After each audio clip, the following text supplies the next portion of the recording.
So to answer the political question, should you bother doing this if you haven't experienced any failure?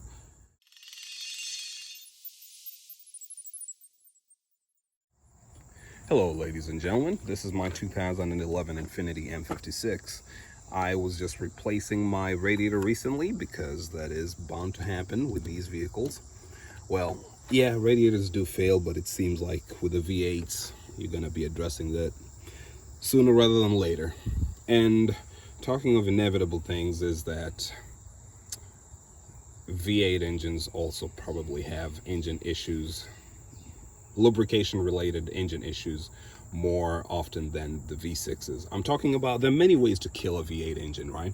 There is, this is a Nissan V8, so there's probably a little bit of oil consumption. If you don't check your oil and you're burning oil, your engine might lock up. Engine, you know, on the low end, you get engine knock, but on the extreme end, your engine locks up. There's something else that's maybe kind of known. Some people don't know about it till it happens to you. Then you go online and say, whoa, so everybody knew about the HPFP? Why did nobody tell me about it? So when we talk about all those other failures, they could happen to the V6s, yeah, but HPFP is only for the M56 because they're the only ones that use this high pressure fuel pump with a lifter bucket driven by a cam in there to end up engaging the pump. And this engine, the basics of the engine, also applied with the Infiniti QX56, QX80, Nissan Armada when they changed it, and the Nissan Titan. You know, it's the VK56 VD engine. Now, I've made a video on HPFP replacement, or at least the lifter bucket replacement. Today's video is not so an instructional on that. It is more of a discussion on the politics behind it. This thing is like 30 bucks if you buy it from Nissan. Probably takes about, at most, an hour of your time if you're taking your time doing the job to do it right. But you won't believe the sort of controversy that goes around it. Failures happen, and usually when this happens, I mean, your engine is pretty much stuck. You're not going to drive as well as you normally would. And for a lot of people, which makes sense, I'm not blaming anybody for this. If you heard that your lifter bucket has failed, the first thing people do is just replace the lifter bucket.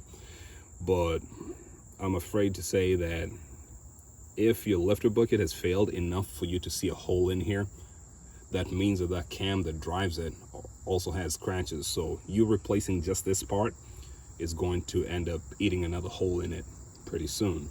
So that's not the best way to do it.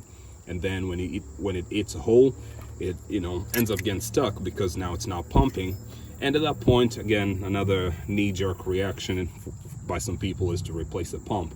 Is it a pump failure? Maybe. It's a pumping failure, but the root cause is not really a pump, at least in all the research that I've done. And I've seen some school of thought. This is usually people who have not suffered HPFP failure. Maybe people who don't even own M56s. But I've seen some people say, or sometimes it's people who work in environments where they see a lot of these engines, the QX56, QX80 engines, and they say, that's useless. No point in doing that.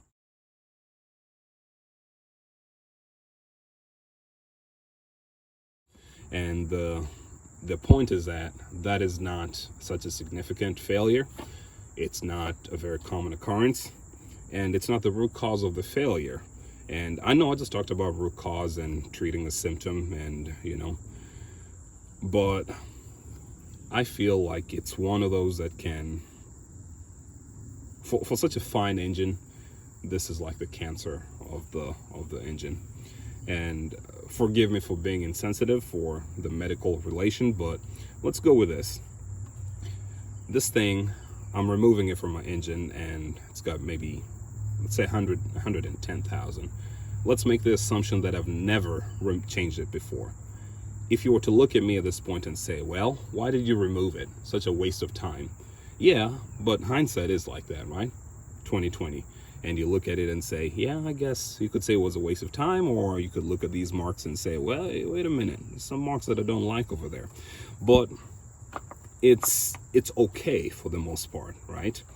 But just like cancer, wouldn't you rather know earlier on in the process rather than when it's gone to like stage 4 and they tell you, oh yeah, you do have this thing going on, and sorry, there's nothing we can do about it. So the parallel of that is that most times when people feel compelled to address the HPFP lifter bucket, it's on a reactive point of view rather than proactive. They're not coming to change it just because, hey, I was replacing my radiator and I figured I could do that. Most people, by the time they come to look at this, it's because it has already failed.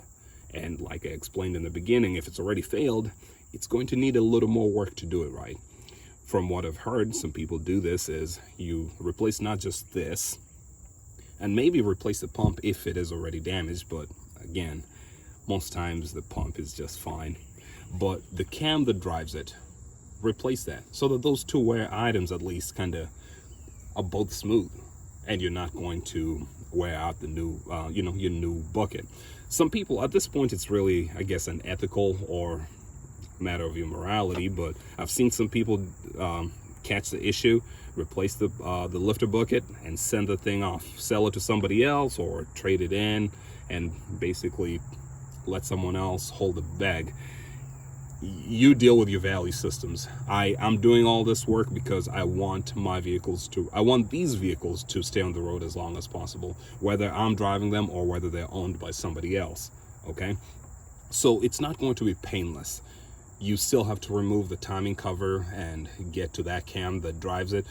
Eventually, I'm going to be doing this on a different engine. I have a spare engine, but I just wanted to kind of discuss the hot button topic with regards to do it, or should you do it or not do it, right? I've also heard that when these fail, some people have caught them and the metal ends up it looks like fine pencil, just like graphite or something. So it's this dark gray metal that doesn't go beyond the bottom of the timing cover. So some people say just pull out your timing cover, clean out the bottom, replace the cam, replace the lifter bucket, maybe replace this if it got damaged, and you're back in business. And from reading from dealerships or people that work at dealerships, at least that's what they say. I mean, can never really prove anything online. And people say that, yeah, they never see anybody else coming back. I believe that. I can see that based on the failure mode.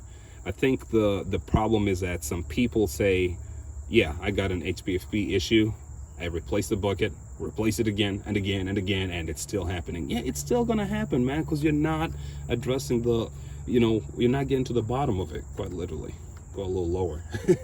So this thing, again, if you were to go way, way deeper, why does it even happen? So when we started learning about the timing chain recall on these engines, these applied to the M56, it was 2011 through 2013, and for the QX56, it was 2010 to 13 as well, or 12, I can't remember exactly, but there was a sudden point there where some VIN numbers in these years had the timing chain recall. And the timing chain, basically, it was rubbing against an oil jet and it would make a whining noise. Sometimes you'd get different codes. And so basically your bank 2 lubrication system was not working the way it was supposed to. And as part of the timing chain recall, since you have to remove the timing cover, these buckets were supposed to be replaced. So the controversial part comes into how the timing chain recall was done. I remember in the Infiniti forum, I made a comment saying, hey, how exactly does Infiniti regulate and know because they were supposed to do this test. They used a go no-go gauge, and if the hole was bigger than, if it went deeper than a certain amount, in the oil jet hole was larger than it was supposed to be, your engine was supposed to be replaced. And I think a few people did have the engines replaced. Let me give you a little background to what I've heard about warranty work. Warranty work does not pay very well for people that work at dealerships. That might be different now, but as I think the last time I was looking into this was, June of 2022. They said that generally that's kind of what's known. They pay you a flat fee, they expect you to do it so quick and things like that, right? What I came to learn was that some people, I can't say most, I can't say half, I don't know what portion, but If you have two people that are trusted to do this kind of work at a dealership, a busy dealership, and one of them decides to use shortcuts, that could be a pretty big number of Infiniti V8s out there affected. But I came to learn from somebody, and kind of heard it from different people as well, that what people would do is that they would not use the go no go gauge, or they wouldn't use the official tools provided by Infiniti. Just grab a set of pliers, pull the old oil jet out, and push the new one in, and we're good. So is it Infiniti's fault if this engine ends up having problems later? Probably not. And I've never really heard of any engine going and having timing chain issues again. But I'm looking at this as a lubrication system issue, because it's an oil, we're talking about friction, and this thing being worn out, it's part of the lubrication system, and it's as high as can be, right? So as much as I feel like, yes, someone can patch up your engine together, one of the weakest links or the fuses of your engine ends up having issues because maybe not all the steps were followed. And if those were done, maybe you could have ended up having a new engine. I don't know. I've also heard from somebody else, a different technician that works at dealerships, say that no, the problem is a matter of sloppy technicians. It's got nothing to do with the design itself. Kind of agree with this part. It's not it itself. Say sloppy technicians maybe put too much RTV on the timing cover when they put it back together, and that blocks a sudden hole, and that's when problems start. I'm just saying it. I haven't proven or disproven that, but my question would be, why is it that these failures are happening 20,000 miles after the timing chain recall was done? Why not immediately? If you're blocking oil, that's immediate. But on the other hand, someone could ask me, yeah, well, you tell me. If you think it's related to the work, why is it not happening immediately? I think it's not so much that, you've got too much RTV and it's blocked. Unless, one time I was hoping to see all these engines that had HPFP failure, and decided buying damaged cars or cars with damaged engines, so that I can do a post-mortem and break them down and see where exactly the failure was. But unfortunately, time has been a little fleeting, I guess. But I look at this and say, I feel like it ties back into that oil jet deal. Again, remember, it was just a bank 2. This is a bank 2 that had issues, and that's where your HPFP resides. So it's got to be something with that. I don't know. I feel like it is. So if you're an Infiniti M56 owner, first, I hope you're watching this video just because you like to be proactive, and you're not watching because you're stuck up a creek without a paddle. What are the options for you? If you already have this failure, you could at least try the minimum. Not the minimum. You could do a little more than the minimum. Don't just go replacing the lifter valve and cross your fingers. How about you pay for it, get to the timing cover part? That is if it's not broken, because sometimes depending on how it goes out, you end up breaking something or causing some issue in there. Go the timing cover route and replace the cam lobe and replace that, and hopefully things keep working.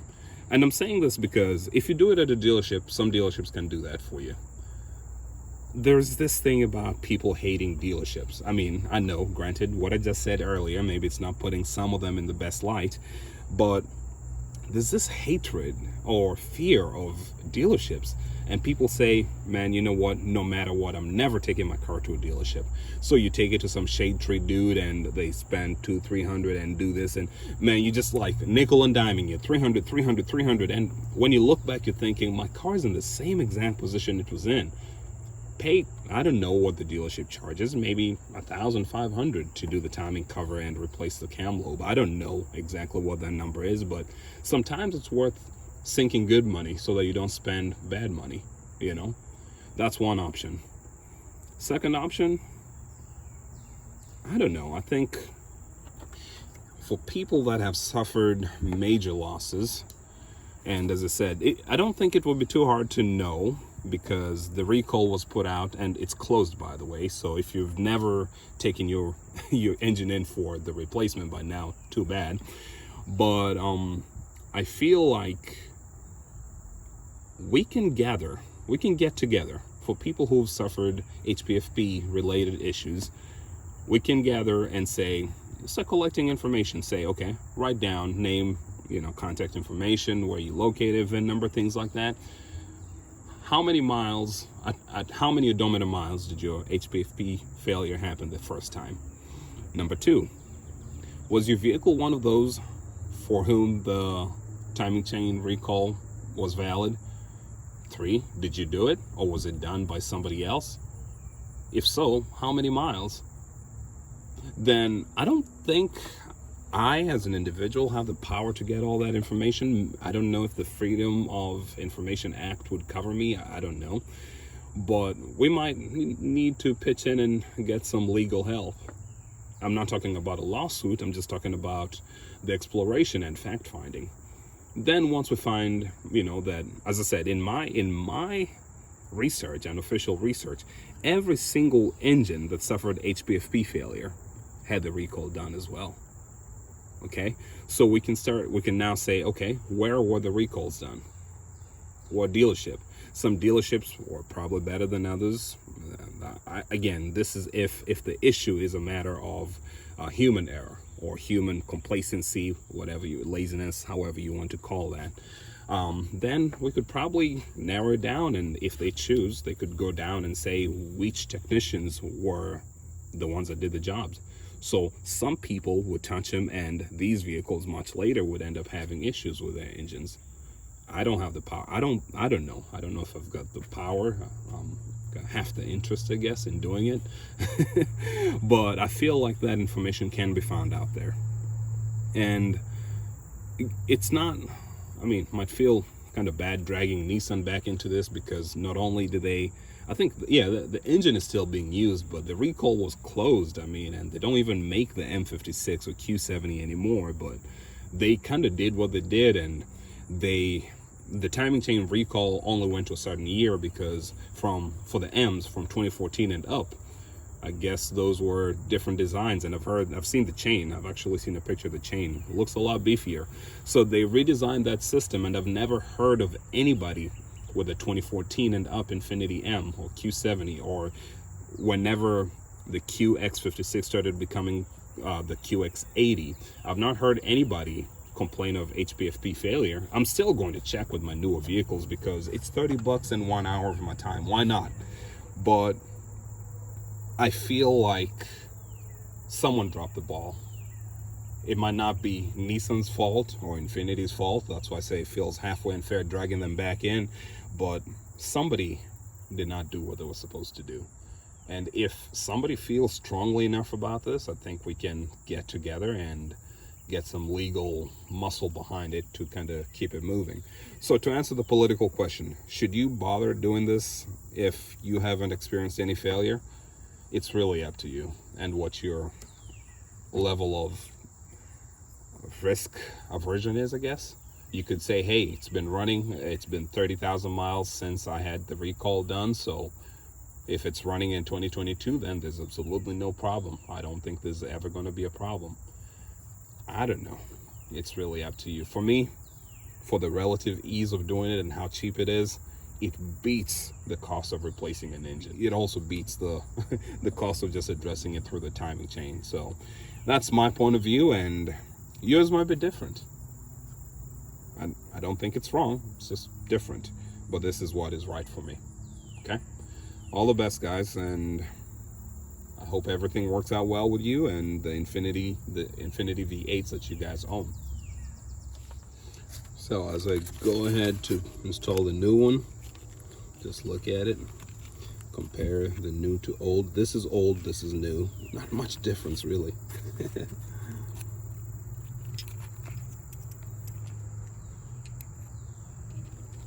Yeah, pretty similar, just dirtier. I usually hold on to the old ones as spares. I know some people who keep them, and you look at it and you just say, yeah, might as well just put it back in. But I see a few wear patterns up here, down here, that I'm thinking, just replace it.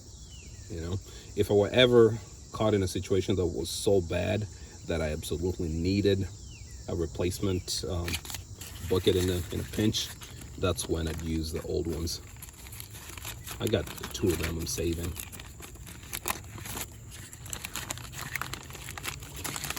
Otherwise, we are good to go.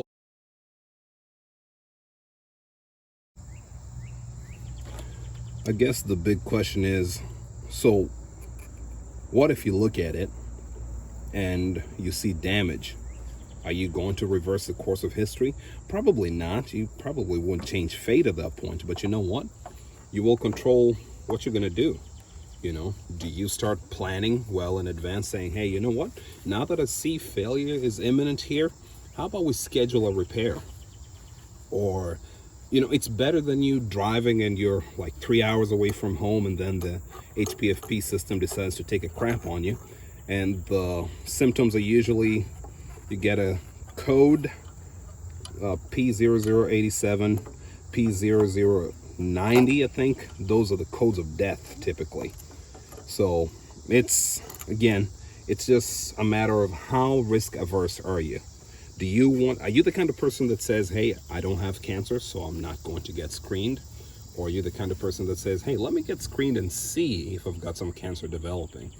But let's throw another factor here. What if I told you people like you, you know, as in cars like you, who have been in certain situations like you, say you worked in with asbestos or things like that, you were in asbestos mining, for example. So people like you of your age who were made and who worked in these areas at certain times usually get cancer. Wouldn't you want to know and at least make some changes? Yeah, so that's that characteristic right there. 2011 through 2013 Infiniti M56s and 2 new body style QX56s, if the name is actually QX56. You might be more prone to HPFP failure than others. Wouldn't you want to do something about that? Hey, I would.